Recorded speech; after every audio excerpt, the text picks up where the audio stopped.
اب انشاءاللہ ذکر اور یہ درود پاک اور دعا کا سلسلہ ہوگا، اور یہ دعوت اسلامی کا اجتماع میں ایک درود پاک ہم ہر جمعرات اور جمعہ کی درمیانی رات پڑھتے ہیں۔ شب جمعہ کا درود ہے، اس میں فرمایا گیا کہ جو ہر جمعرات اور جمعہ کی درمیانی رات کم از کم ایک مرتبہ اس درود کو پڑھ لے گا، یعنی ہر شب جمعہ میں اس درود پاک کو پڑھے، وہ موت کے وقت سرکار مدینہ صلی اللہ علیہ وسلم کی زیارت کرے گا۔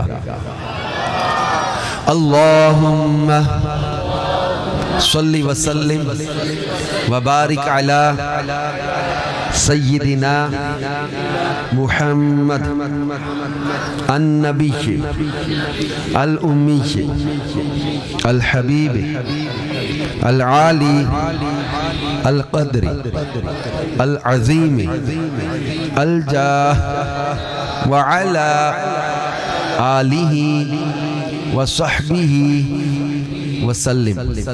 ایک درود ہم پڑھا کرتے ہیں، جو کھڑا تھا تو بیٹھنے سے پہلے، بیٹھا تھا تو کھڑے ہونے سے پہلے اس کے گناہ بخش دیے جائیں گے۔ اللہم صلی علی سیدنا محمد وعلی آلہ وسلم۔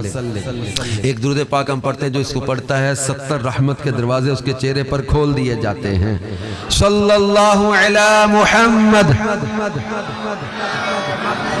اس درود پاک کو جو پڑھے تو 6 لاکھ درود کا ثواب حاصل ہوتا ہے۔ اللہم صلی علی سیدنا محمد عدد ما فی علم اللہ صلاة دائمتا بدوام ملک اللہ۔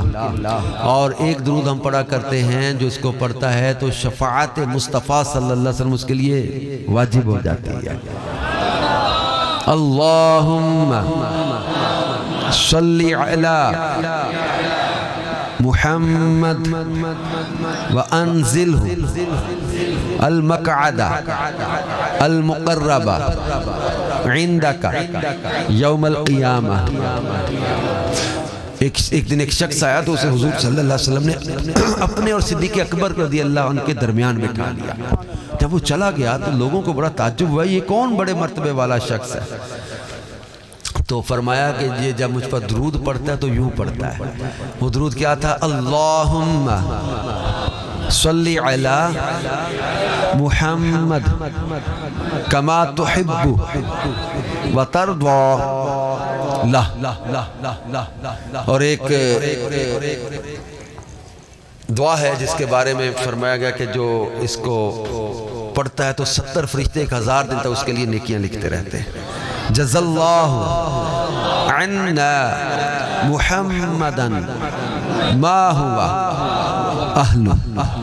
اور یہ دعا ایسی ہے جو ابھی پڑھنے لگے ہیں کہ جو اس کو 3 بار پڑھ لے گویا اس نے شب قدر حاصل کر لی۔ لا الہ الا اللہ الحلیم الکریم سبحان اللہ رب السماوات السبع ورب العرش العظیم۔ لا الہ الا اللہ الحلیم الکریم سبحان اللہ رب السماوات السبع ورب العرش العظیم۔ لا الہ الا اللہ الحلیم الکریم سبحان اللہ رب السماوات السبع ورب العرش العظیم۔ صلو علی الحبیب صلی اللہ علیہ وسلم۔